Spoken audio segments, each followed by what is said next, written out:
Well, good evening. My name is Kate Regan. I'm the director of the Bonavero Institute of Human Rights in the Faculty of Law at the University of Oxford. And we are really delighted to be hosting this book launch this evening for Pavlos Eleftheriadis' book on a union of peoples. It's an important book. It's a book that explores the political and legal theory underpinning the European Union. And although it looks as if the United Kingdom is leaving that European Union shortly, understanding the legal and political and philosophical basis of the Union is more important than ever.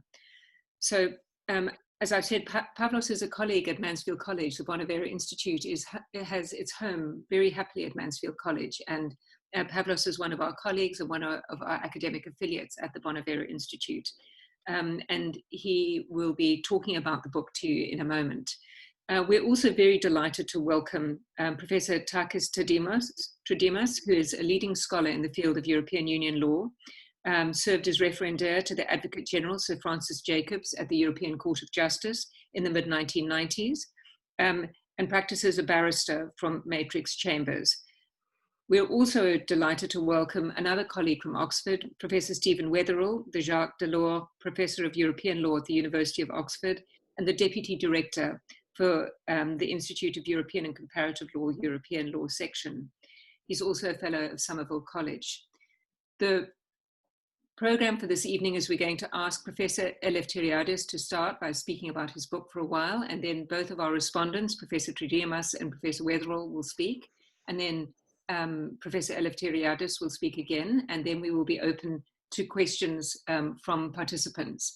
You'll notice at the bottom of your screen, if you're not a Zoom familiar, which I imagine all of you are, but if you're not, you'll see the Q&A box at the bottom of your screen where you can enter the questions, and I will then moderate them and put them to the panel. We will be disabling the chat function so that we can work it all through the Q&A. So please do feel free, as soon as you have a question or a thought that you'd like to put to the panel, please add it into the Q&A. We will be recording this session, which will be made available on the Bonavero Institute website shortly after today. So without further ado, I'm going to turn to Pavlos to ask him to introduce us to the ideas in his new book. Pavlos. Okay, thank you very, very much for this kind introduction and for organizing this event. The Bonavero, I'm very grateful to take the trouble. My only regret is that I'm not walking across the quad to meet you physically. Just a few meters down the road, but that's good enough for me. I'm also very grateful to Takis and Steve for taking the time to discuss the book. I must say they're partly responsible for it, because we've been discussing the ideas of this book for many years, many more years than I can remember. And indeed, I've studied their work very carefully. And in some respects, I'm building on their own work. For example, the advantage of being in my office means I have this book to hand, which is Steve Weatherill's recent book, Law and Values in the European Union, which is an amazing account of the substance and ideas of European Union law. And a few years ago, Takis wrote this book, The General Principles of European Union Law. So both Steve and Takis have done things that I'm not trying to imitate. They have discussed EU law from the point of view of its internal doctrinal coherence. They've identified the general principles. They turned it over the years into a area of law which is similar to contract law, tort law, land law, areas of law that have their own internal fundamental principles and their own internal logic. And that wasn't a small achievement, I think. I mean, obviously it's a collective achievement. But EU lawyers over the last 30, 40 years have managed to create an entirely distinct area of law. It's not international law in the conventional sense. It's not public law or administrative law in the conventional sense. It's its own new legal order in the full sense. I believe that's the case. That's true. So what I've been trying to do in this book is place this development into a larger theoretical framework and try to understand it as a jurisprudential phenomenon. So my interest in this was from legal philosophy, and there's a person who's not here, but I wish that could have been here, and that's Neil Mccormick. Neil, who died a few years ago, he never taught me, but I met him at various conferences and seminars. And Neil influenced me immensely. I had long conversations with him about this. When he died, he sent me an email saying he was reviewing my other book, my legal rights book. Unfortunately, was never completed. So we had an ongoing conversation about these matters. So I think how we interpret EU law is very significant for the philosophy of law as a whole, but also for other emerging areas of law like human rights, an area that Kate is working on, and I'm working on a little bit. How are we to understand these new areas of transnational law, something that goes deep into domestic law, influences administrative and constitutional law, but it's strictly speaking foreign or international, transnational. So it's this phenomenon that I think we need to understand. Now, one of the reasons I had to write this broad analysis and this longish book is that I think our legal theory proceeds from two erroneous starting points. So I wanted to correct two errors that I think are very common in legal theory, and if I may say so, also in Oxford legal theory among many of my colleagues. One is the attempt to interpret these phenomena through the lens of legal positivism. For me, that's the fundamental error in trying to understand transnational law. The second error is what I call welfarism, the idea that you can understand political and moral principles from the point of view of the outcome in terms of goodness, or some kind of index of goodness. There are many ways of doing this. So I think both welfarism and legal positivism are mistakes, and I think they actually get in the way of understanding how transnational law works. So let me start from the first point, the legal positivism point. Everybody, I think, who approaches EU law is familiar with the conflict between domestic interpretations of it and Court of Justice interpretations. And that's because the Court of Justice said from the very beginning in the 60s that there is supremacy of EU law over any conflicting domestic law. It also said that this is because EU law is autonomous and EU law forms a new legal order. Domestic courts have said, well, fine, EU law is supreme, but it's not supreme because of EU law. EU law in that sense is not autonomous. EU law is supreme because our legal order says so. So they've accepted something like conditional supremacy, something that goes through the domestic constitution. Now, many legal theorists believe this creates a paradox. And here is where legal positivism comes into play. The conventional sort of Kelsenian analysis would be this, that the domestic legal system, because that's how we refer to it now, we talk about it in terms of a system, has a master rule, has a rule of recognition, or Grundnorm in Kelson's terms, from which everything else derives. And that rule of recognition is more or less a matter of fact.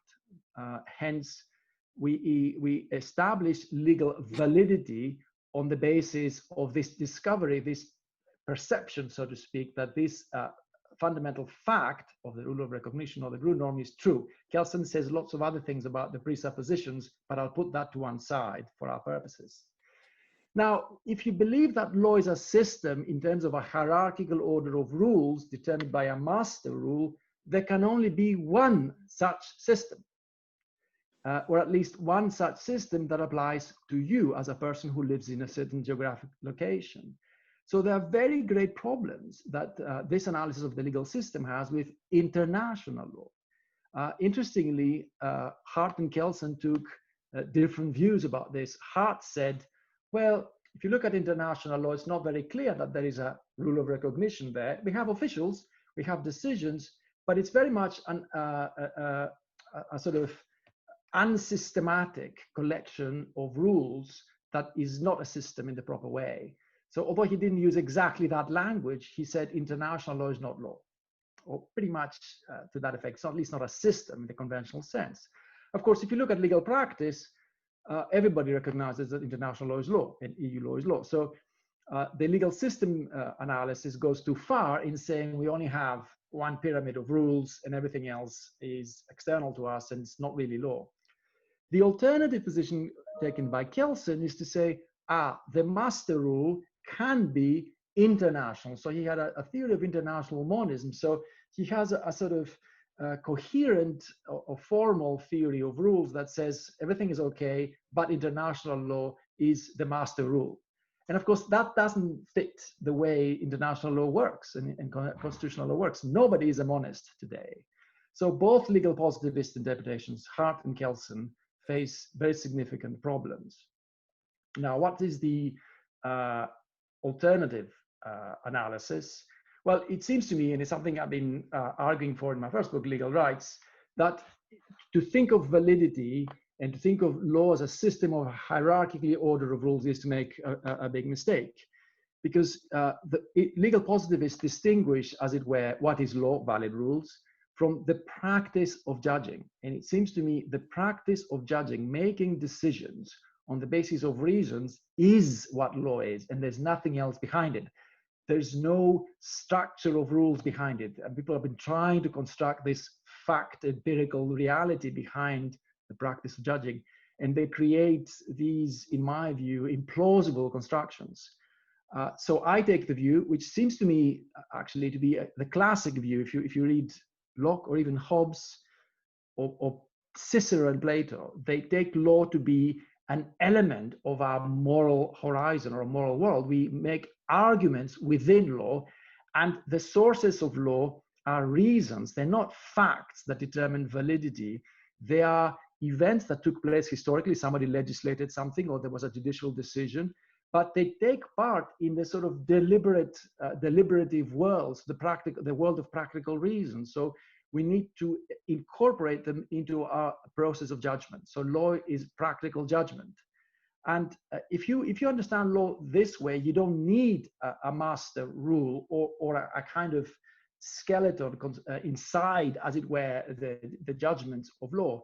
And that is the view that is being defended by various contemporary legal philosophers, the best known of whom is Ronald Dworkin. So Dworkin's interpretivism, and there are other ways of putting the same argument, suggests that we make law applying reasons that are legal reasons, and there's a whole, I suppose, moral argument about what counts as a legal reason. So you don't need the idea of a master rule. Now, this now takes us to the second issue, the political and moral theory of law, and where I think there's another erroneous starting point, which I've called welfarism. Because if you, like the welfarists, think that we assess our political institutions and political actions on the basis of their outcome, then it's very difficult to distinguish between international decisions and domestic decisions. They all have outcomes. So, I mean, the classic model of this kind of welfarism is what is normally called as cosmopolitanism, but I think the term is not correct. It's some kind of globalism. People who say what happens in Sierra Leone, the kind of poverty you see in Sierra Leone, concerns us in exactly the same way as the poverty you see in the streets of Oxford. So we live in Oxford, we see poverty in Oxford is a moral problem, but the poverty we cannot see is as pressing and as significant. So this kind of globalism seems to me to be mistaken. And that's the second chapter of my book, where I call Borders and Legitimacy. It's not all about outcomes. It's not about a causal relation to goodness that happens in the world. That's not how we should understand the political world. And my argument borrows from what is normally called as deontological argument, but for various reasons that's not perhaps the correct term. But it's a Kantian and Rawlsian argument that takes the view that the most important thing is relations of justice. So they don't depend on outcomes. And that the relationship of citizenship, those of us who share, as it were, the power to shape things in our political community, is different. It's a different moral relationship. And it's an argument I put extensively in my chapter. And I have a quote from Kant, which I think is quite telling, where he compares a state to a tree. He says, like a tree trunk, it has its own roots, and to annex it to another state, he talks about some kind of colonial annexation, as a graft is to do away with its existence as a moral person. So the state has is a moral person. And I think that's a very significant point for justice, because, and Rawls I think agrees with that, the state or the political community, or the Commonwealth, as Hobbes and Locke called it, has a distinctive moral role. It's the way in which we can see each other as equal citizens. So you may not agree with that argument, but I think that's key to understanding the role of the state and the role of international law. So the second part of the book, I talk about the legal theory, and I defend the idea of dualism, that constitutional and international law are different things. But I also discussed the political argument that international and constitutional law had different moral purposes. So the state, the Commonwealth, the political community, aims at protecting fundamental justice, creating equality, creating distributive justice, and other things that are appropriate to statehood. But international and transnational institutions do something else. I mean, they're equally bound by justice and they're equally morally accountable, but the task is different. So that's the distinction I'm trying to draw between state and constitutional law and international bodies and international law, the law of nations. And as the argument unfolds, I basically argue that when you look at the values, the sort of things that Tridimas and Weatherill's books discuss, the sort of doctrinal development, the general principles, as you look at them, they're different from the equivalent values of the state. For example, in my chapter on, which I call liberty, is a discussion of what in EU law many people call citizenship. But citizenship is an idea of statehood, or comes from the idea of statehood, and it's not really appropriate for a union of peoples. So, although doctrinally we use it, I think that the principle behind that is a kind of liberty that those of us who are citizens of the European Union enjoy. And that's, I think, the motivation behind the principles there, not one of constructing a citizenship that's comparable to state citizenship. So I think that's significant. Similarly, when we talk about democracy, and there's a discussion of the democratic deficit of the European Union, I think that a better terminology there is accountability. We have institutions of representation and accountability that make our international or transnational institutions legitimate. But it would be a mistake to compare them directly to those of a state, since the EU is not a state. It is strictly speaking incorrect to say it's undemocratic, because it's domestically doesn't follow the full range of democratic institutions.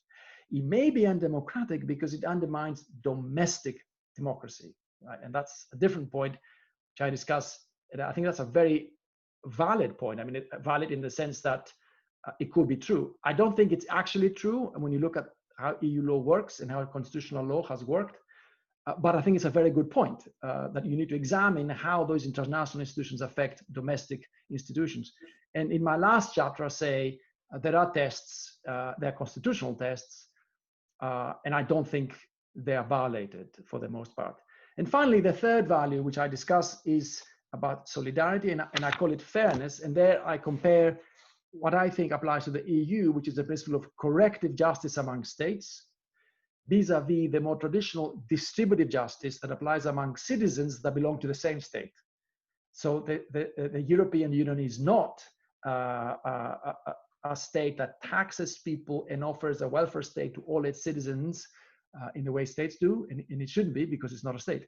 But it doesn't mean there are no principles of solidarity at play at all. And but I think the dominant issue there is how states relate to other states, and that's why I think the dominant principle is that of corrective justice among states. That's the introduction. There's lots of detailed argument. I'm sure we can return. I want to basically refer to the last page of the book, because it's something which I read while I was thinking a lot about this book, which actually happened a lot through the Eurozone crisis. And I was reading Keynes. For some reason, I tried to understand a little bit of economics. And Keynes has this amazing quote, which I really like. And this is sort of my explanation. Why are you writing a philosophical book about the EU? Well, because I think, even though my audience is primarily a jurisprudential audience, I think these ideas are very significant, and it could be significant in practice. So Keynes says in the General Theory of Employment, Interest and Money, 1936, practical men who believe themselves to be quite exempt from any intellectual influences are usually the slaves of some defunct economist, I would say jurisprudent there. defunct jurisprudence. Madmen in authority who hear voices in the air are distilling their frenzy from some academic scribbler of a few years back. I am sure that the power of vested interests is vastly exaggerated compared with the gradual encroachment of ideas. So as I conclude this chapter, I say today, as much as when these words were first written, Europe needs better abstract ideas. Thank you very much. Thanks, Pavlos. That's a great quote and a great way to introduce the conversation. I'm now going to turn to Stephen. Right, thanks very much. Imagine I make widgets. I'm really good at making widgets. They're high quality. I've invested a lot in research and development to make sure my widgets are high quality. I pay my workers really well. I look after them. I'm doing pretty well in the market for widgets, until I discover that there's a widget producer in another state that's undercutting me. I know that widget producer hasn't invested in research and development. I know that widget producer doesn't treat its workers well, and I know that that widget producer's been teetering on the edge of bankruptcy for years. How are they doing so well? Well, it turns out they're doing so well because their government has handed them a huge subsidy. No strings, no ties, just a huge subsidy, so as to ensure that they can undercut me. That's not fair. That's damaging.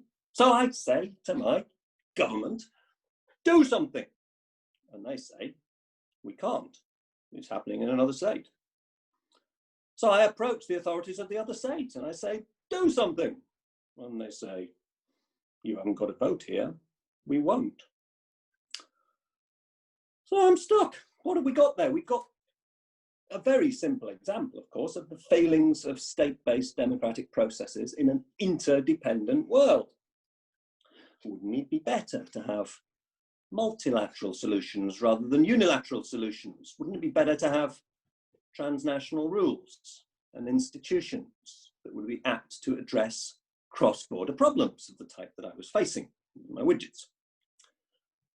Look, that's not to suggest an argument in favour of the European Union as it's currently constituted. It's an argument for states to cooperate, to act multilaterally rather than unilaterally. And that's where I share with Pavlos the understanding that the European Union fits onto this map of international organisations, which have been established to seek to solve problems which states confront in common, which they can't solve on their own at all or adequately. So the European Union has been created by its states as a means to manage interdependence under an international treaty. Now, for sure, the disciplines of European Union membership are much more intense than you find in any other transnational organisation that's ever been invented. Competences of the European Union are defined by its treaties, but they're very wide-ranging.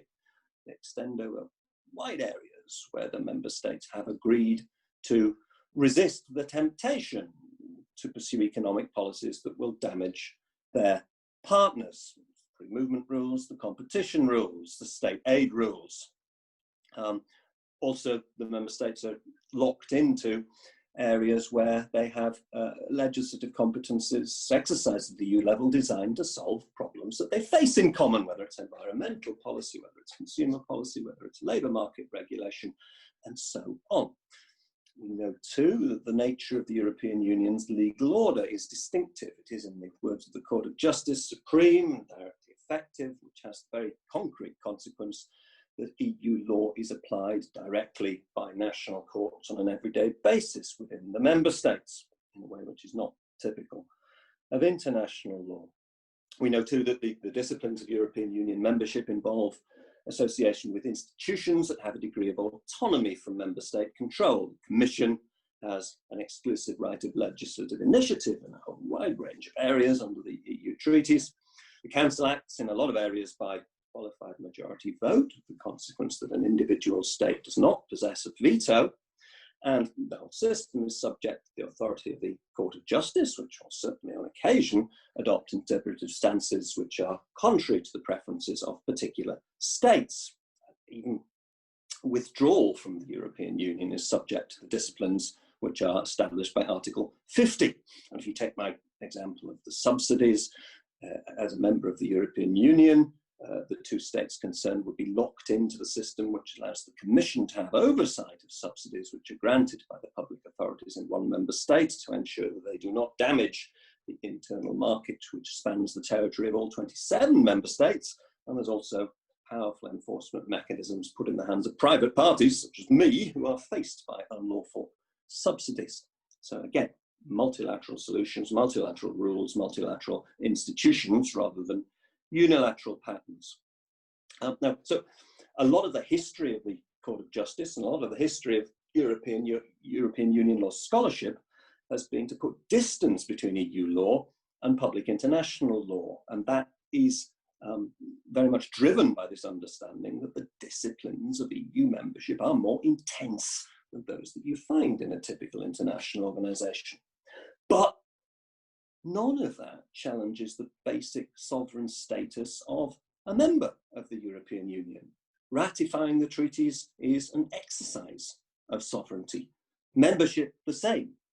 Even withdrawal is an exercise of sovereignty. So the sovereign, the concept that a member state of the European Union loses sovereignty is false. The very fact that it has become a member and may cease to be a member demonstrates its underlying sovereignty. What's really at stake in the European Union is that members accept the disciplines of membership as constraints on unilateral power to act, under an assumption that the whole system acts as a means to enhance power through multilateral systems, institutions, rules, rather than unilateral action. So with Pavlos, I think that the European Union is not a state in the making. And with Pavlos, I think it should not be a state in the making. It's a dense system. I would happily call it a constitutionalized system, given the commitments made by the member states to comply with the rules, both at transnational level and through domestic legal processes. But it's a constitutionalized system which is not that of a state. And in fact, as I've suggested, the European Union is best understood as a response to the failings of states acting unilaterally, then it would be odd to wish the EU itself to be on a trajectory to become a state. So better, it manages the interdependence of states. It doesn't wish to suppress or replace states. And so, as Pavlos has already explained, primacy is conditional, and that's a very good thing too. Now, this notion of the EU as a site for managing interdependence doesn't solve all the questions that arise about what should be its remit. Clearly, only if the European Union is better at managing interdependence than state action should it be engaged in such management. And that discussion about what should be the appropriate degree of centralisation of regulatory power in the EU has typically been discussed in recent years in the language of subsidiarity, not with any great success. There's also another dimension to thinking about just what should be the limits on the EU's role. I've talked deliberately about managing interdependence, which sounds rather technocratic. I'm intending it to sound rather technocratic. As soon as the issues which are addressed become politically salient, address matters of distribution, then there are serious questions about whether the European Union is the appropriate level of governance to address them. That's where, as soon as matters become politically salient, distributional in nature, the greater the pull towards state-level democratic processes as legitimating basis. And Pavlos has already suggested that the euro might be seen in part from this perspective as being potential overreach by the European Union, the full extent of which has certainly not been made visible yet.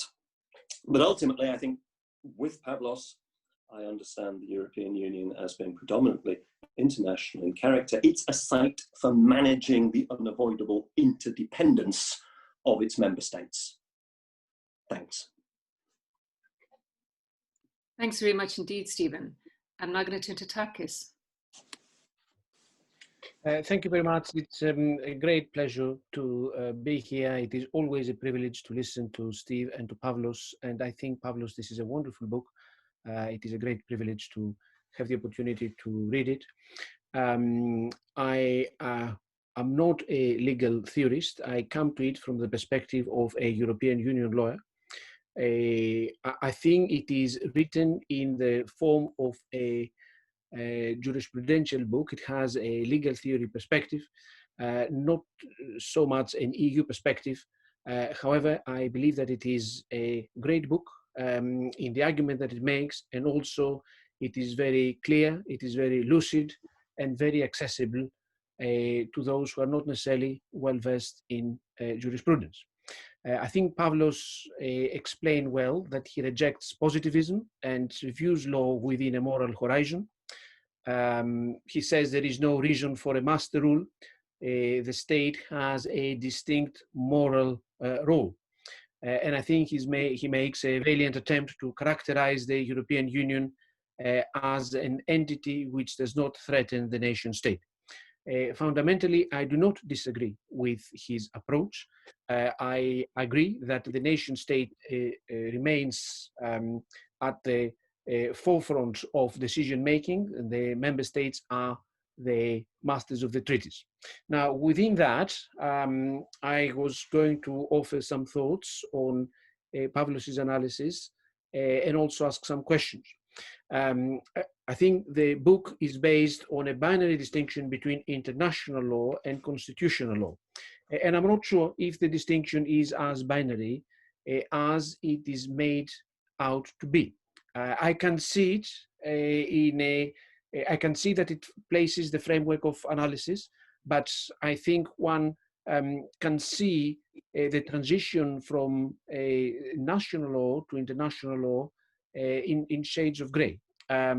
We need go no further than the Federalist, number 39, James Madison's great work, and I think we can see that even in the foundations of the United States, the 1787 Constitution, international law elements and national law elements coexist. I don't need to go through them. Just by way of example, the Constitution needs to be ratified by the people as citizens of the states, not as a populace as a whole. And there is a unanimous decision needed by the states. On the other hand, there is a possibility of change in the Constitution by a majority. There are, the point is, elements that both elements of international law and of national law. I entirely agree. The EU is based on international treaties. The court itself, as Pavlos well reminds us, the Court of Justice states that the EU is not a state, although I don't necessarily agree with, fully at least, with Pavlos's analysis of the Whiteman case. Pavlos says that member states remain sovereign while they are member states. It is correct. I think that is right, but I think that gives only a partial view of the case law and indeed of Whiteman itself. So here are a number of questions which I think could shape perhaps the inquiry. My first question would be this: when would EU law cease to be international law? In other words, Pavlos, what would it take to change the identity of the Constitution? And I put it in the terms that you put it in the book. I think this is the expression that you use. Secondly, I wonder if I asked you to write this book, forgetting what has happened since the 1990s, forgetting the developments since then, would you have characterized the European Union in the same way? If you were writing, so I suppose a way to test your hypothesis is this: how would your book differ if you wrote it in the end of the 1960s, in the end of the 1970s, in the end of the 1990s, and so on and so forth? In other words, there is clearly no stasis. The integration has unraveled. We are not in the era of primacy and direct effect. We are in the era of autonomy. We are in the era of effectiveness, which is, I think, a very important principle the way the European Court of Justice understands it. We are in the era of values of the EU that do have normative repercussions. Also, think about it in those terms. How does the EU differ from other international organizations? If you change the OECD or even the United Nations, and you put something completely different in the UN treaty, it would still be the United Nations. If you change the EU and provided for the EU treaty and provided for a set of values which were the antithesis of the values currently stated in Article 2, would that still be the same EU legal order as we understand it now? One can test a bit the case law of the court, which appears to suggest that there are limitations on the process by which member states can change some provisions of the treaty. If not the substance, at least the process. So there are, the point is, there are some elements which come very close to the idea of constitutionalism as it is understood at the level of the nation state. I agree with you. I don't think there is a grand plan of European integration. I think the United Kingdom was at the pre-Brexit era, when Prime Minister Cameron was trying to negotiate a special deal. I think the United Kingdom was too concerned about the expression an ever closer union. I don't think there is a grand design. There is no grand scheme of European integration. The truth is, developments, outcomes depend on the vicissitudes of the political process. So there is a commitment to a process at most, but I don't think there is any commitment to a specific outcome. The development of European law has been anything but predictable. I think, though, the ambivalence that characterizes the nature of EU law is by no means accidental. I think the book brings that out very well. I think there is an inherent equivocation in the treaties, because the model of integration is a model of catharsis. That's how I would view it. It is the antithesis to the nation state.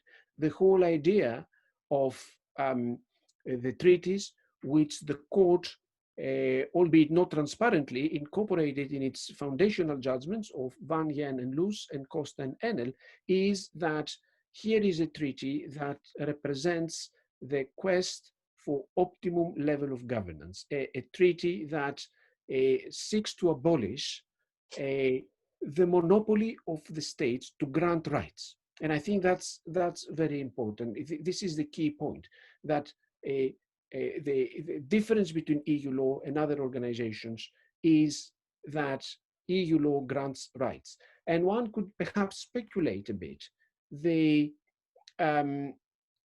is there a residue of integration? I mean, that is a question that could be raised following Brexit. Is there, in other words, a set of rights that could perhaps continue to exist irrespective of the withdrawal treaty, irrespective of any amendment to the EU treaties in relation, for example, to UK citizens?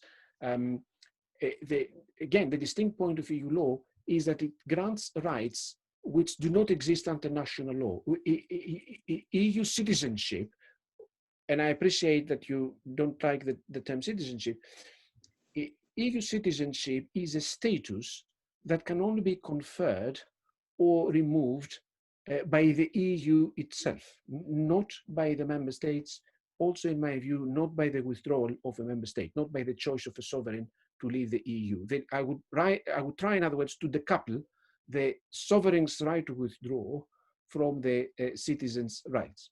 I make two further very brief points. I think the book makes a journey to the attitude of the national courts towards European integration. I think this is extremely useful. All I would say is I agree with your analysis. All I would say is that the EU is not, the EU legal system is not only a set of substantive rules, it is also, and I would say primarily, a set of institutional relations.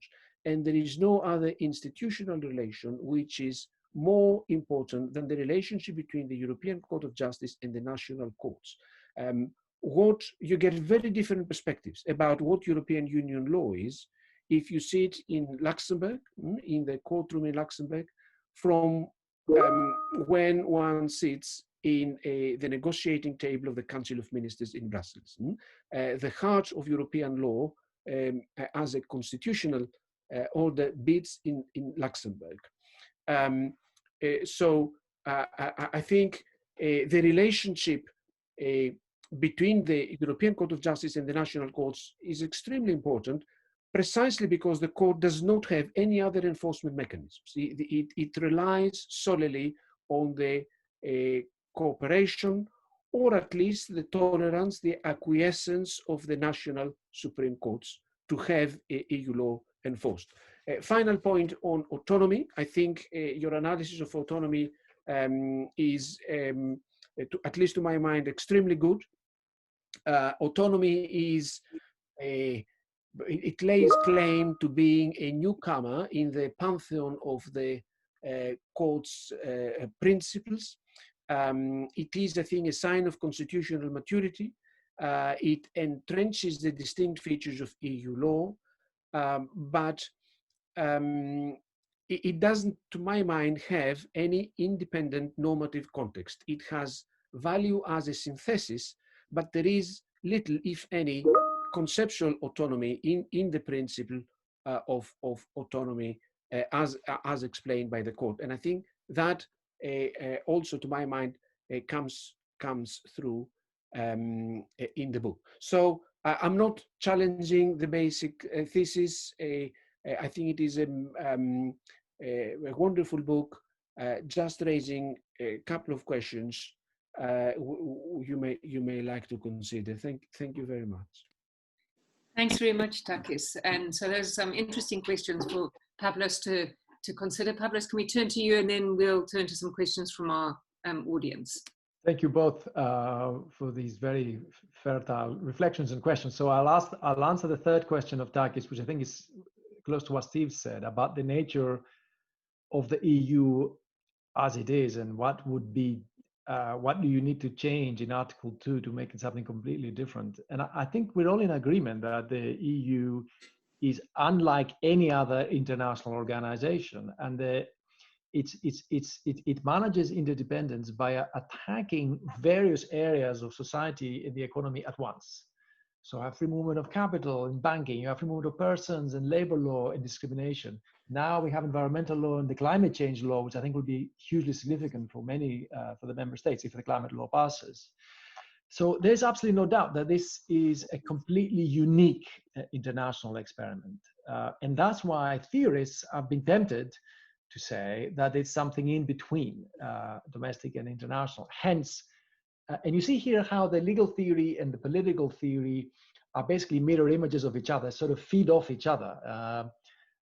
So there's an idea that we're in the middle of something that is a sui generis political thing and a sui generis legal thing. And the equivalent here, the legal sui generis, is legal pluralism, as many of us who have been working in this area have seen how legal pluralism has become the dominant, I suppose, analysis. But legal pluralism for me is very highly problematic, and I think Neil Mccormick was very aware of that, and he mentions it in his book, because it's incoherent. It says there is no way of resolving the disputes, such as they are, between domestic courts and the Court of Justice. And I agree with Takis. You said the most significant institutional relation is that between the courts, and I agree. That's the core of EU law, and you see how the repercussions of bad relations and bad judgments, like the Weiss judgment. We have commented on the Weiss judgment of the German Constitutional Court, both of us. So that smooth relationship is very significant. So the purpose of my argument was to take this sui generis phenomenon, the international event, and try and understand it legally. And I think there is no room for a middle category. Either you have a constitutional framework or an international framework. But of course, I think that international, legally and morally, has so much space to develop. That's why I call it progressive internationalism. I don't think there's any incoherence in the international or transnational occupying more and more space, as it were, in our political lives. And I disagree entirely with the Eurosceptic argument, which I tried to find the best sort of expression of that Eurosceptic argument. And I found the historian Noel Malcolm, who wrote a piece called Sense on Sovereignty back in during the Maastricht ratification debates. And he said, if you give up power little by little, sure enough, at some point you lose sovereignty. And that's been the motivating argument for a lot of the Brexiteers. And some sophisticated lawyers who are Brexiteers repeat exactly that argument. And that's a mistake, in my view, because sovereignty is a constitutional matter. It's a constitutional fundamental. And it's not threatened by sharing power. And the analogy I give to my students is about marriage. We are free persons, even though you're married, and as your marriage progresses, you start sharing more things with your partner. You share a house, you share a bank account, then you share, raising children and so on and so forth, caring for the grandparents together, blah, blah, blah. So it might seem from a point of view that you get more and more trapped in dependence. But that's not true at all. You just develop your way of life in a different way that's very enriching, and you have new experiences that you can only possibly have through sharing your life with somebody else. And you are always, at least in the Western world, free to give it up with huge costs. As many of us and friends and family know, there are huge costs to decoupling or divorcing and so on. But that's the sense of your freedom. You are fundamentally sovereign to govern your fate. But it doesn't mean you should be alone. I mean, this is a big intellectual error, that only if you're alone, you are free. That's a fundamental error. So sovereignty means that the state, the Commonwealth, the people control our lives.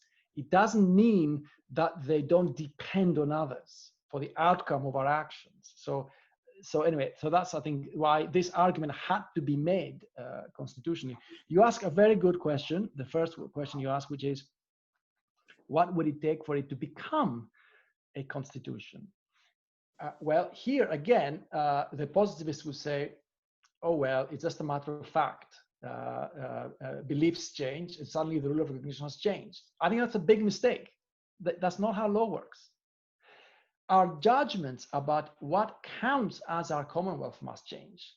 So there has to be a big political event joining the 27 into a new reality. So you need a new constitution, you need a public moment affirming this new entity. I mean, you might think that in Britain we didn't have those events. We did have them. The big event in the British constitutional history is the Bill of Rights, 1688. That's the big moment where parliamentary sovereignty becomes dominant over the powers of the king. So it'll have to be a treaty, I suspect, but which would be a legitimacy changing event, something that everybody understands this is a new beginning. And to say that accidentally the Costa v. Enel, in 1964, changed the rule of recognition, and nobody paid any attention, nobody knew, and now we have a new rule of recognition, as some very smart colleagues say that, by the way, for whom I have a lot of respect, and I read their work very much. But I think it seems to me totally, implausible. So it could become a constitution. It can. I don't see any barrier. The fact that we have different languages, I don't see any barrier there. We can have multicultural, multilingual democracy. It's possible, but you need a big constitutional moment, a moment of public foundation. And I see no desire for that yet. It may happen. So it's going to happen through judicial decisions. I think that's wholly implausible. And then your second question is very, very interesting. Would it be a different argument if this was written in the 70s and 80s? For me, the key event in understanding the European Union is the referenda on the Constitution for Europe. That's the big experiment, creating the language of constitutionalism through a public event, the enactment of the Treaty for the Constitution for Europe. And then we had the referenda in Holland and France, which turned out negative, and the project was abandoned. For me, that's the big event. And of course, over the years, you see how And there's a paper, in fact, there's arguments by Tony Arnold about the fragmentation of European Union law. And the Eurozone crisis, again, was an example of that. You have the ESM, you have the Eurogroup, and that's because the member states pay for the bailouts, not the EU. So it has to be a domestic sort of international arrangement. But there are many other examples that prove or show that over time, even if federalism was the dominant movement at the beginning, and I accept that it might have been, the political realities, the conversation between the courts, the scholarship turns out to say, no, it's not a federation in the making. It's something else, very valuable, very important, ethically hugely significant. And this is by no means a Eurosceptic argument. Some people say it's a Euro. No, of course not. It's not. But I think this is actually a better defense of the European project, where we don't use artificial concepts like pluralism that have no application and they're paradoxical, or images of federalism and ultimate ends that supposedly one day will become a union that are wholly implausible. So it's a more realistic and pragmatic and true, I think, analysis of the principles of the European Union. Now, and interestingly, as I read the case law, I was expecting I would find many cases that didn't fit. And I was expecting, as I started working on this, I'll have a catalog of 20 cases that I think are wrongly decided. I didn't actually find that many cases that I think were wrongly decided. I think the court, with a few exceptions, is actually very careful to protect the international structure. And for example, Cimental, which seems to be the affirmation of the supremacy of EU law because it's about the Italian constitution, it says the contrary provisions of domestic law are not to be applied. They're not invalid. So even the Court of Justice is very careful not to create an image of hierarchy where EU law is over the domestic constitution and strikes it down so that it's void, unlawful versus means void. But it says, no, the domestic authorities should not apply it, but it may be valid for other purposes. This constitutional flexibility shows, to my mind anyway, that the Court of Justice has been very prudent not to apply a monist image and say, well, this is federation in the making, therefore you do as we say. But it's been very careful. And domestic courts like Honeywell in Germany, equivalent constitutional flexibility. We're not going to strike down anything you do wrong. It has to be manifestly wrong before we say that EU law is not applicable. So there's a kind of mutual recognition, so to speak, of flexibility, right? So for me, that's the affirmation. So I think both national courts and the Court of Justice have got it right. So that's my response. So sorry, it took a bit long. Thanks, Pavlos. That's really very interesting. So one of the questions we've received actually does relate to this whole question of dualism. I'm going to put it to you. It says, in discussing what you call the dualist view, you claim that if domestic law is the law of a jurisdiction and international law is the law of nations, then there cannot be a constitutional conflict between the two. Yes. But later discussing the principles entailed by the dualist view, those of conditional primacy, institutional tolerance, and integrity, you note that disagreements between member state courts on the one hand and the Court of Justice of the European Union on the other should be resolved through mutual consideration. And so the questioner asks whether this doesn't in fact concede that there is indeed a conflict, and that this appears in several places in which you, in the book. Now I could just put one question at a time, or I could put a series. How would you like me to go? Can I address that question? Because it's of course, absolutely, and highly abstract, so I may forget about it if we move that time.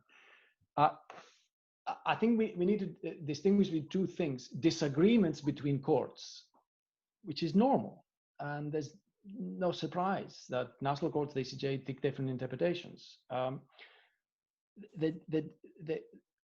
The conflict I referred to at the beginning is whether the frameworks that each court apply are different. So in the positivist analysis, the framework of the EU is one where the master rule are the treaties. That's what, for example, Robert Schucher says in European constitutional law, in his wonderful treatise in constitutional law of the EU. And he says, we have to see the treaties as a Grundnorm, and all domestic law is inferior. And then the domestic courts say, no, no, no, the domestic constitution is superior and EU law is international, which is inferior. Now, this is more than a disagreement. Yeah. This is adopting a different framework about how to resolve our disagreements, right? And it's either or. You cannot accept both structures. They are denying, each other. I mean, in some respects, that's also a disagreement you see in courts, but I think it's a constitutional disagreement and a constitutional crisis because you don't have consensus about how to resolve our disagreements. So I think I follow that distinction through the book, and I think the principles about integrity, it means that both courts, both sides have a responsibility to create a harmonious interpretation as far as possible.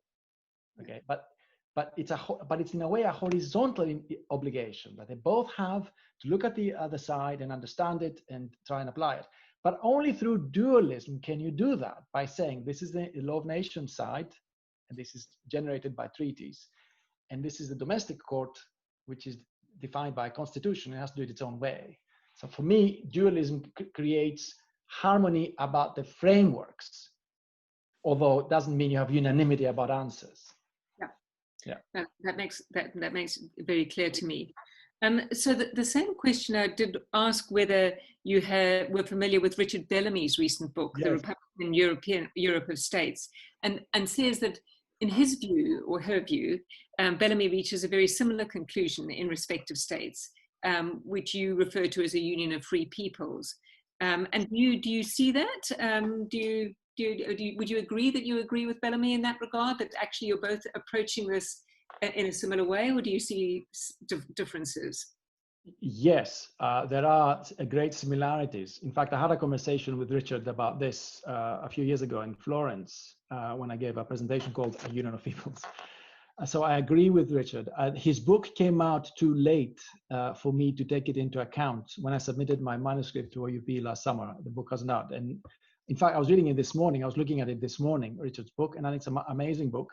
However, the point of view there is more of a political science point of view, and his concepts about legitimacy are slightly different. But of course, there's very great overlap in our interests. So yes, I think we both Kantians in a way. I don't know if Richard would agree with that, but that's my interpretation of his book. Yes. That's great. So now turning to a different questioner, who asked whether you could comment a little bit more on the concept of solidarity.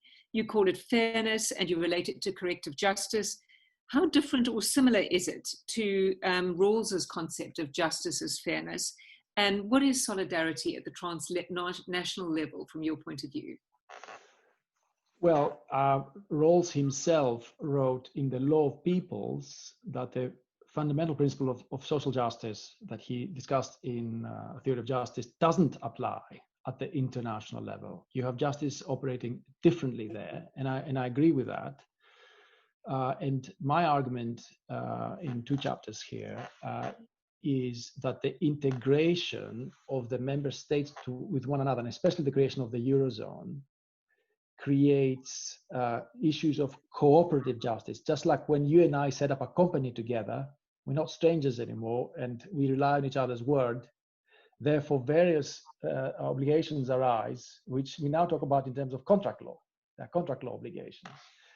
Similarly, we have to think about treaty obligations of solidarity. So if one of us, now let's talk about the Eurozone, because I know it's what many people have in mind. If one of us, through our imprudent actions, is in very, very deep trouble, but the deep trouble is partly caused by our agreement, because the Eurozone agreement meant that we lost policy options, for example, exchange rate and monetary policy.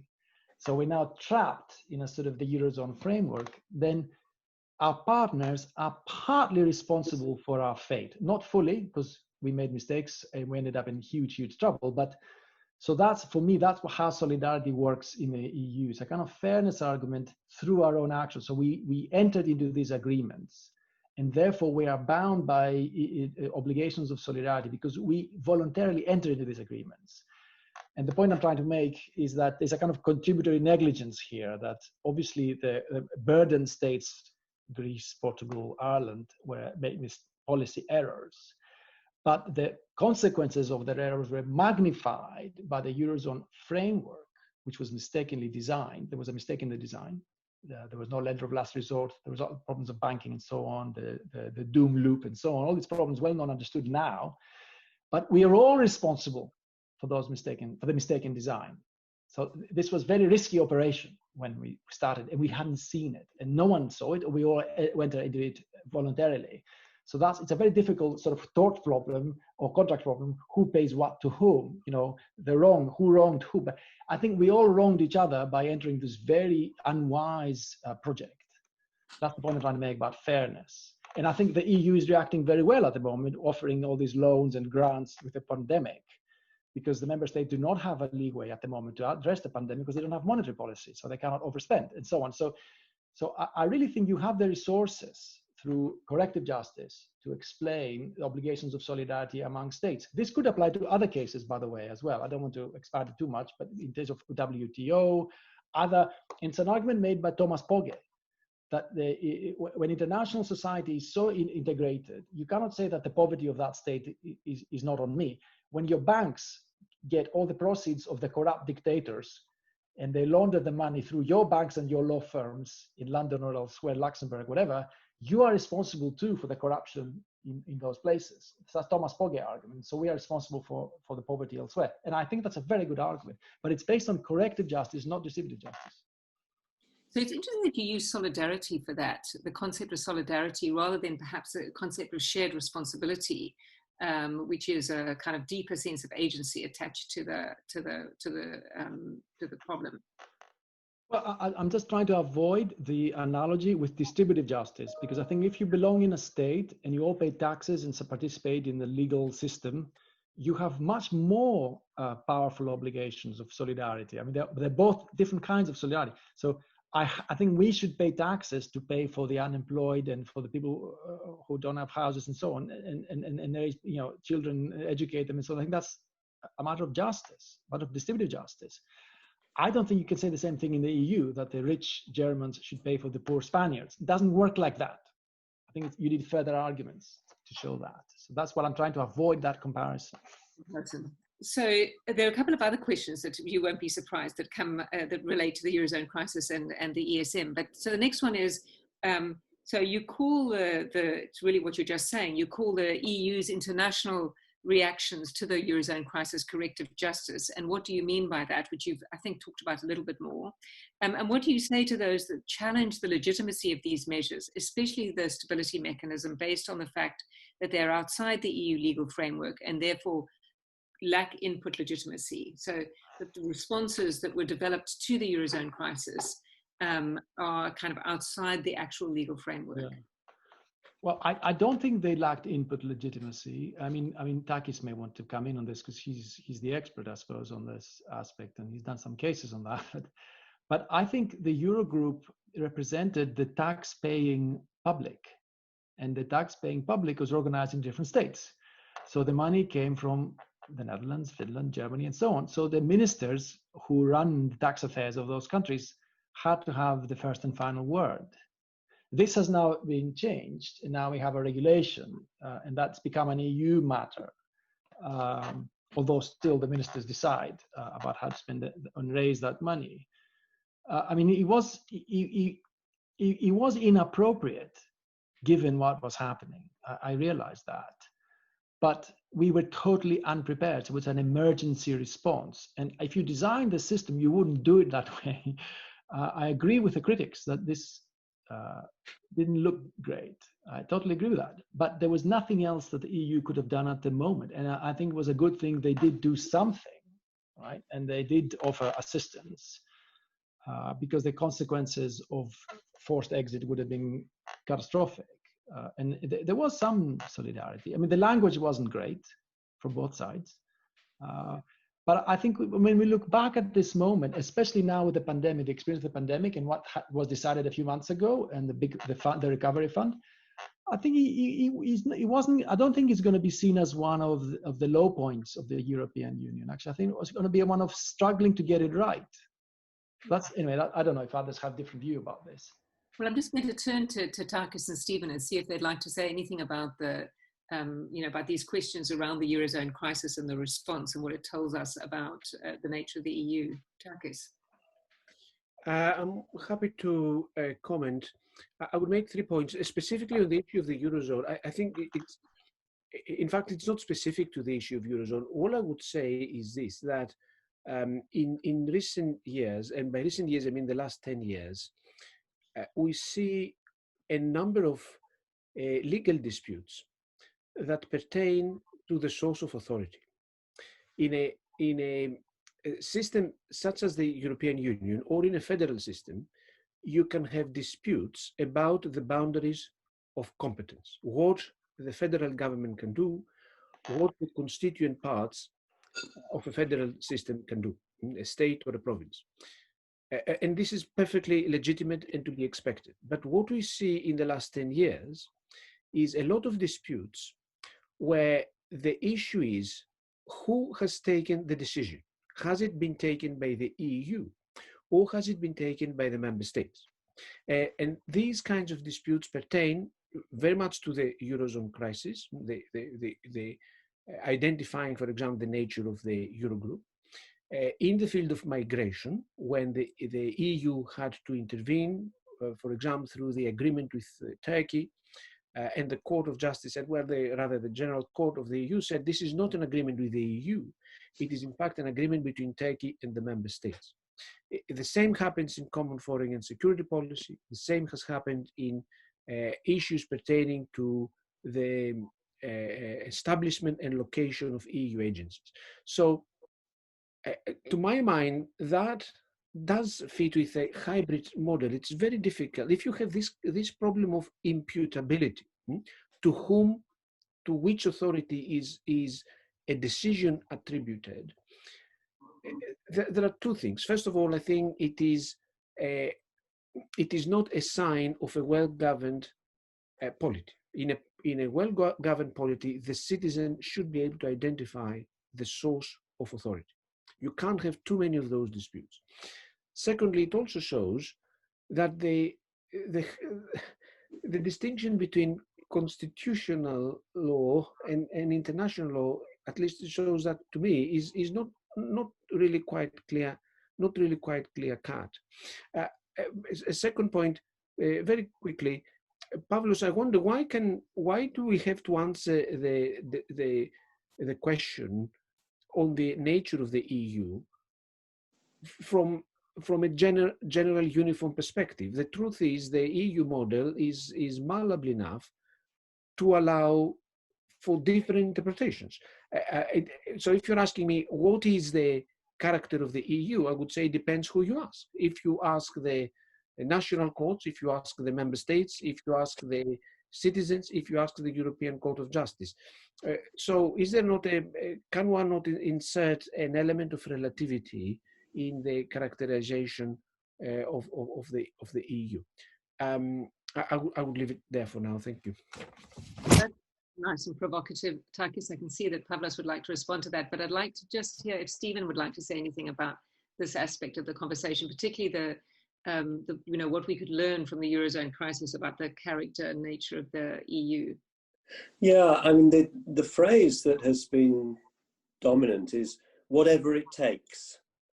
So this has been the phrase that's been used to say one way or another, a way will be found through the crisis. Now, I understand that as a basis for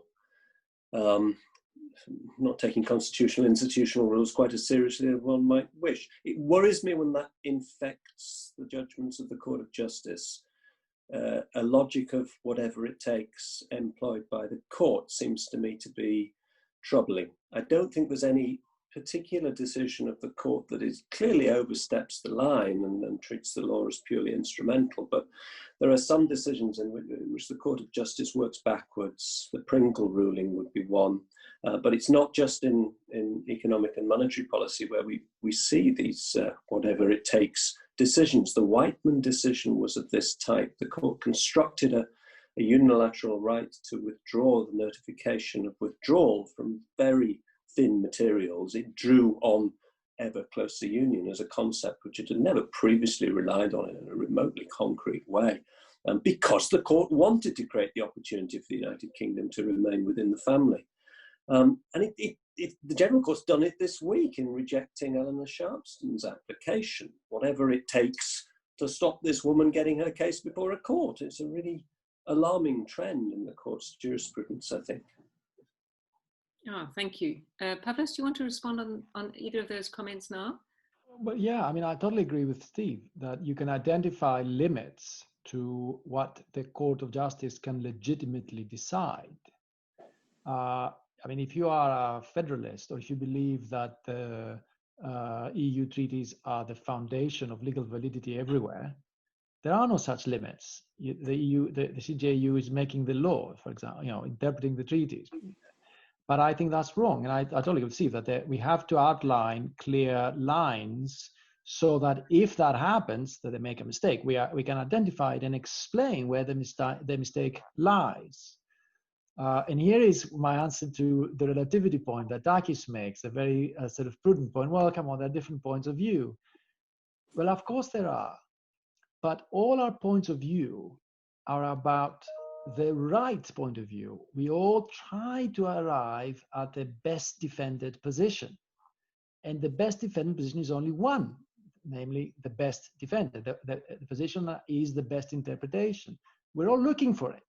And I may change my mind. And to that extent, of course, there is relativity in the sense that you can never be absolutely certain that you got the right position.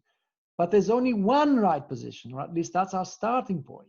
And it may be difficult for me to distinguish between two positions and say, I think they're equivalent. They're very, very powerful positions. We often find ourselves, unable to decide which one is the right position. But all our thinking and all legal interpretation aims and is motivated by the idea that there is a right position. That's why we're arguing. That's why we're disagreeing. Otherwise, we wouldn't be disagreeing. So I think I can understand the motivation. Look, law is a matter of judgment and people take different views. Of course they do. That's how it should be. And that's why we have courts, and courts vote. So courts do not speak with one voice, so you have to vote sometimes, and the law is shaped by the accident of the composition of the panel. That's how it works. Nevertheless, the reason we have that is because each one of us tries to get the right position. So it may be my argument is not that different from the arguments others make, but it doesn't mean that all of these arguments are true. I think only one's true. Hope it's mine, but it's been recent enough that I still believe it. But maybe in 6 months from now, I may change my mind. So to that extent, of course, there's relativity, but I think it's important for courts and for lawyers to put emphasis on the coherence and persuasiveness of their arguments. I don't believe in anything goes, and I don't believe in the, as Steve said, whatever it takes, the sort of consequentialist argument. Look, the EU is a good thing. I will decide whatever is good for the EU. That's, for me, it's completely wrong. You've got various steps, just like moral reasoning has steps. So for example, I can feed the masses if I torture this person. Sorry, you cannot do that. You cannot think in a consequentialist way. That if I torture Bill Gates, then I can give billions to the man. That's not a good argument. So similarly, whatever it takes to protect the EU, and therefore shape the law in that way, is not a good argument. I think, and that's what I'm trying to show in the book, that there are principled arguments about constitutionalism and constitutional justice, which I call jurisdiction, and principled arguments about how states come together and interact on the basis of explicit agreements and treaties. And these are the sort of fundamental steps, the first steps in any legal argument, and we've got to get them right. Well, thank you. And I'm now going to turn to a question which explores the legal theory. We talked a lot about your kind of political theory, your understanding of the relationship between the EU and domestic systems. But one of the questioners has asked is that you conceive of law as a form of practical reasoning. But how do you take into account that legal reasoning presupposes the idea of a legal system? So that if somebody makes an argument in an English court from French law, it may be perfectly good legal reasoning from a French law point of view, but they'll be told actually that is not a form of legal reasoning that fits in this legal system. So would you agree that the participants' understanding of law as structured in legal systems is at least relevant to your concept of law, or do you think it's actually something else? And if you do think it's relevant, sort of what role does it play? Well, of course, it is relevant that France is France and Britain is Britain, or England, the law of England and Wales, but you don't need the Kelsenian or Hartian idea of a legal system to explain it. These are different jurisdictions in my terminology, or different commonwealths, and they have different processes of positive law and different processes of legislation. That's what you're interpreting. You're interpreting what has been legislated. For example, the Code Civil, you say in a family law case, for example, you know what French law is, and you say it doesn't apply to this case, or it does apply to this case, depending on issues of conflict of laws, I suppose. So, of course, there are different legal orders or different jurisdictions in my terminology, but you don't need the idea of a master rule and a hierarchy of rules to explain it. So you would still keep some idea of sources. You would say, in other words, laws having sources and so on. What you're really removing is the rule of recognition. Indeed, of course. And what's been a revelation the last few years is my reading of natural lawyers.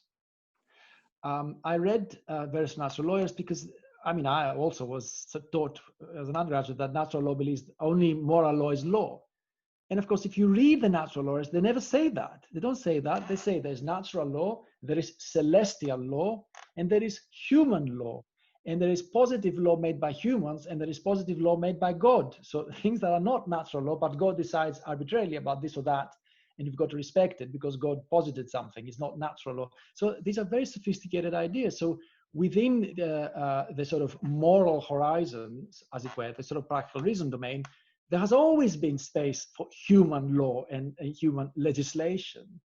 And Plato says it, Cicero says it, and Suarez and Aquinas say it. The problem with the natural lawyers is they put too much in it, and they think that the good determines everything. And so, for example, Aquinas says that heretics must be executed. Suarez says that heretics are in prison. So he's a liberal in those terms. So the advantage of Kantian liberal Enlightenment philosophy, which is not natural law, is that it recognizes certain issues of justice and human rights, the equality of persons, and the fact you shouldn't impose a way of life on them, which natural lawyers didn't understand, or didn't agree. So the view I'm proposing is not a natural law view, if you want to connect it to the sort of Aquinas, sort of Suarez view. No, that's not what's going on. But we can organize our legal structures and understand human rights on the basis of ideas of justice. And we don't need the epicycles, the sort of Kelsenian rule of Grundnorm or Hartian rule of recognition to explain that France has law. Okay. Thank you. And another question is, how does your understanding of the EU sit with the pronouncement of constitutional courts? For example, the German Constitutional Court holding that the ultimate source of authority and legitimacy in a member state is the member state.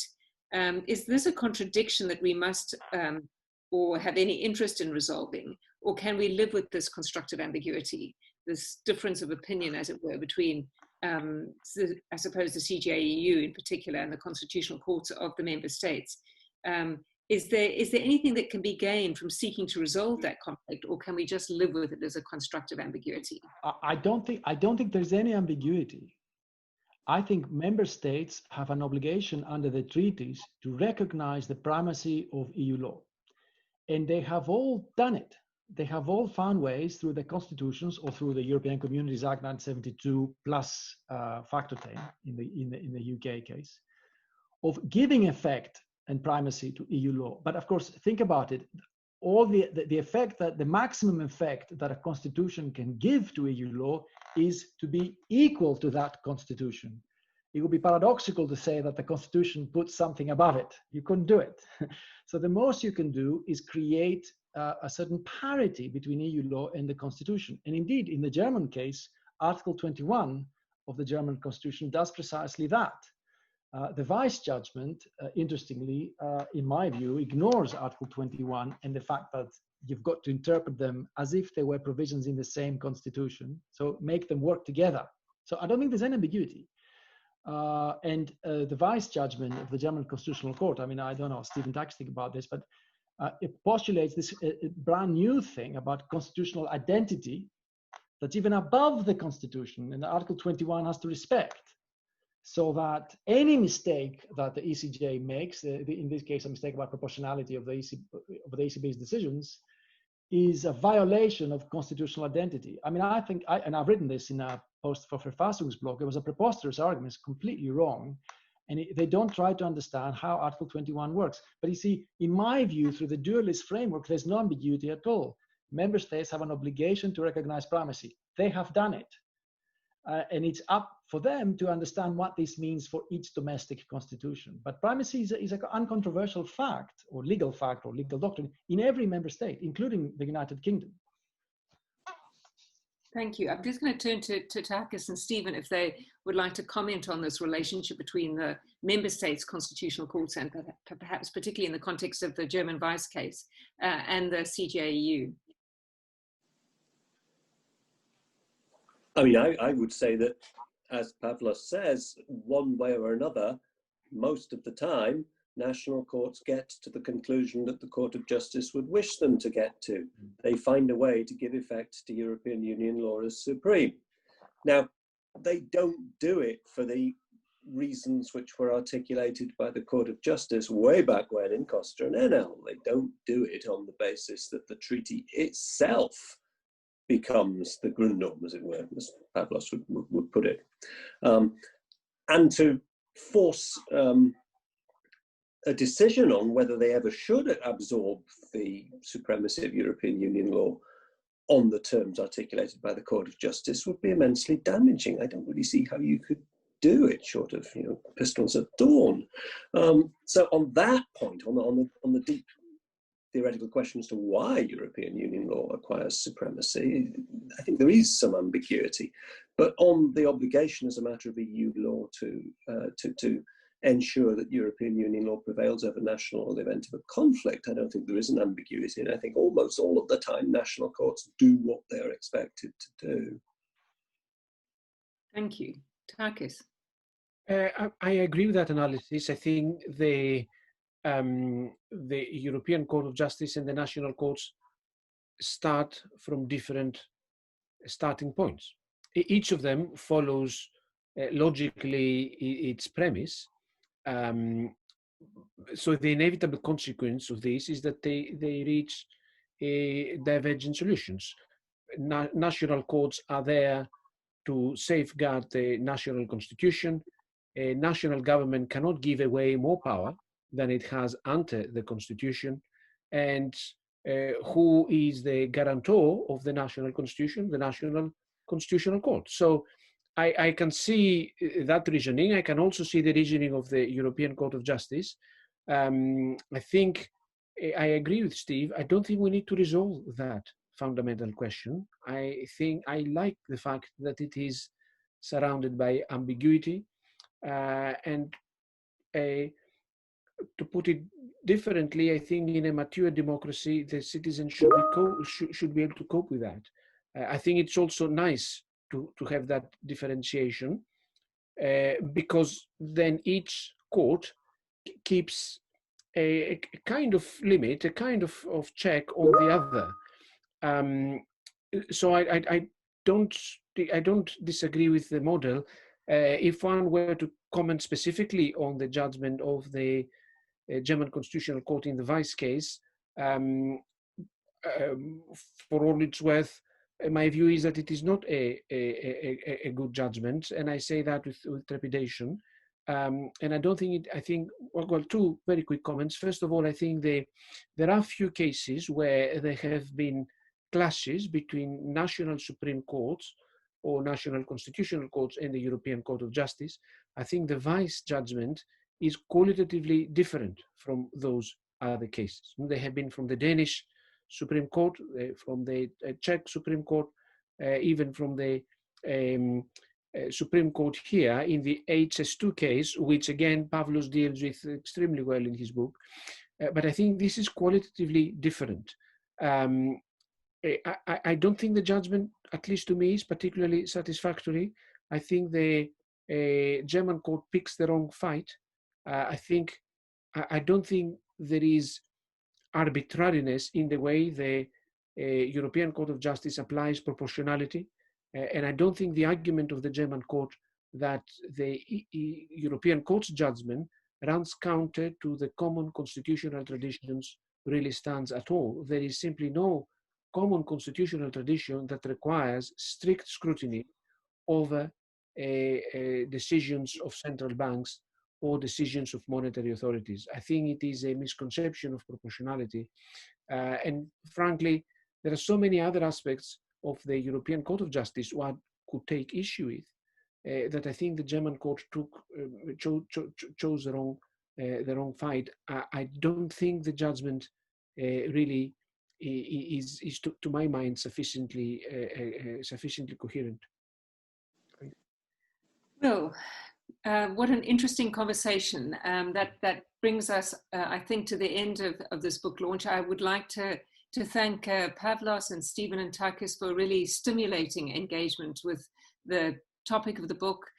The book is undoubtedly, as several of our commentators in the Q&A have commented, going to be a very important book, and one which is, I think, particularly topical right now in the UK, to be thinking about what is this nature of the European Union. So thank you all for your participation. Thanks to all of you who've listened and sent questions. We're really grateful for your participation. These are issues upon which we will continue to have discussions. And for the rest, wish you all well. And just to say that the book is now available, as I understand it, from Oxford. Pavlos, is that right? Yes, it's available. And it's Pavlos will show you a copy of it, which there it is. It's a wonderful cover. So to those of you who haven't yet had a chance to read it, do go away and get it. And for those of you who are students, it is available in the Bodleian immediately. Good. All right. Well, thanks, everybody. Good night and wish you well. Thanks very much indeed. Thank you all very much. Thank you. Okay, bye. Thank you.